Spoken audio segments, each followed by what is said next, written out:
The pinball machine, as most of us know it or recall it, has been around since the early 1930s, although early versions date back to the 1800s. Hey, you're impressing me. It's the stand-up, four-legged, noise-producing fun that eventually carved the way for today's electronic gaming systems like the Wii, the Xbox, and PlayStation. Fun? Sure, but to the true aficionado, there's only one kind of true electronic bliss. Ask 51-year-old Tom Errico, who's been enamored with these mechanical wonders since he was a little boy. How long have you been collecting these things, and why does your wife let you do this? Because she's a saint. I've been actively collecting since probably 4 or 5 years ago. Although I had a love for pinball machines when I was 6 years old. I remember clearly standing in front of the pinball machine and not being tall enough to see the top, but I could see the coin mechanisms and just being fascinated by that. Not unlike Tom, I was captivated at a young age myself. The noise, the excitement, the variety of outcomes, the winning and the losing. It was addicting.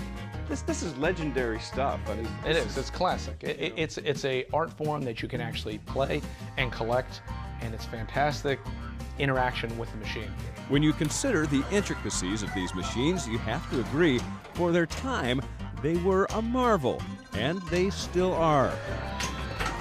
Tom was able to give us a rare look at the guts and underbelly of the classic pinball machine, Demolition Man. This is the brains. This is the CPU here, like a little computer right here. Like I know exactly what you're talking about. Well, say what you want, modern-day Wii and PlayStation freaks. This is electronics at its best. This is a toy, but it's no toy. It's no toy. There's a lot of electronics and mechanical stuff in these machines. These machines contain more than a half-mile of wiring and enough lights, switches, and solenoids to satisfy the maddest of mad scientists. And you can bank on that. Look at all the quarters. All the quarters in the machine here. What was that? Was that a eagle that flew by? Oh yes, it's an airplane in the mud. In Tom's bedroom, no less, the classic Twilight Zone machine featuring the man himself, Rod Serling. Imagine this: a 51-year-old man's wife allows him to keep a pinball machine in his bedroom. It's never going to happen at my house. The Twilight Zone machine is the most collectible of the collectibles and would cost thousands of dollars.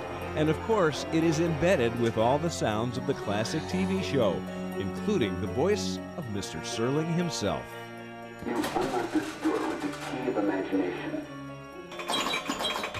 Machines that represent feature films actually use the real actors and sound effects from the movies.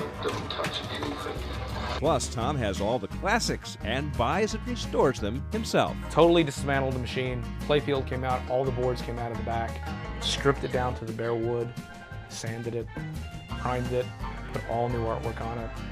All right, here we go, Picard. Let's just put it this way. Tom is a really lucky guy, and his wife, Sylvia, is indeed a saint. Did I mention I'm not going home or back to work?